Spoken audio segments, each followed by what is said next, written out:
నేను ఇక్కడ కూడా ప్రతిపక్ష నాయకునికి ఏం చెప్తున్నా అంటే ప్రతిపక్ష హోదా ముఖ్యం కాదు, మాకు ప్రతిపక్ష హోదా తీసేసి 6 నుండి 7 ఉన్న ఎంఐఎంని మొదటి వరుసలో కూర్చును, మా బట్టిని పక్కదారిలో కూర్చోబెట్టి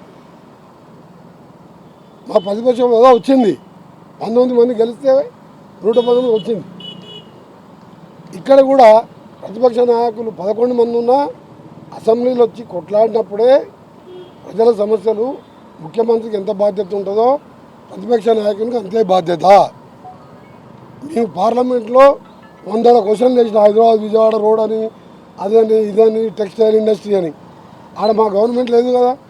ఖర్గే గారు, అధీర్ రంజన్ చౌదరి మాకు అఫీషియల్గా గుర్తింపు లేదు. రాజ్యసభలో గుర్తింపు ఉన్నది, లోక్సభలో గుర్తింపు లేదు. అప్పుడు అయినా అధీర్ రంజన్ చౌదరి గారు, సోనియా గాంధీ గారు రోజు పార్లమెంట్కి వచ్చేవాళ్ళు. ప్రతిపక్ష హోదా ఉంటేనే పోయేది కాదు. 6 ఉన్నోళ్ళం గవర్నమెంట్ నిలదీసి గవర్నమెంట్కి మళ్ళీ వచ్చినవా లేదా మేము. ఇక్కడ కూడా ఆ విధంగా ఉంటేనే అధికార పక్షం కూడా వాళ్ళు సలహాలు ఇవ్వాలి, తప్పు చేస్తే తప్పు పట్టాలి, మంచి సలహాలు ఇవ్వాలి, రాష్ట్రాన్ని అభివృద్ధి చేసుకోవాలని ప్రతిపక్ష పార్టీకి కూడా సలహా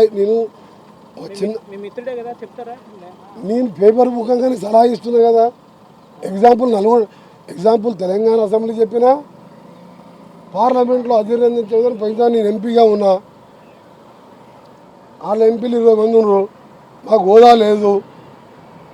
52 మంది 55 మంది కలిస్తే హోదా వస్తుంది. అంతకుముందు ఖర్గే గారు కూడా హోదా లేదు. పెద్ద మనిషి అయినా ఆ చలికాలంలో రోజు వచ్చేవాడు అసెంబ్లీ. అంటే ప్రతిపక్షం ఎంత అంటే ముఖ్యమంత్రి తర్వాత ప్రతిపక్ష నాయకుడే ముఖ్యం. హోదా ఉన్నదా లేదా తర్వాత సంగతి. రావాలని కోరుకుంటున్నా. ఆంధ్రప్రదేశ్ కూడా తెలంగాణ లాగా పచ్చగా ఉండాలి, త్వరగా డెవలప్మెంట్ కావాలని నా ఆకాంక్ష. అందరికీ సంక్రాంతి శుభాకాంక్షలు.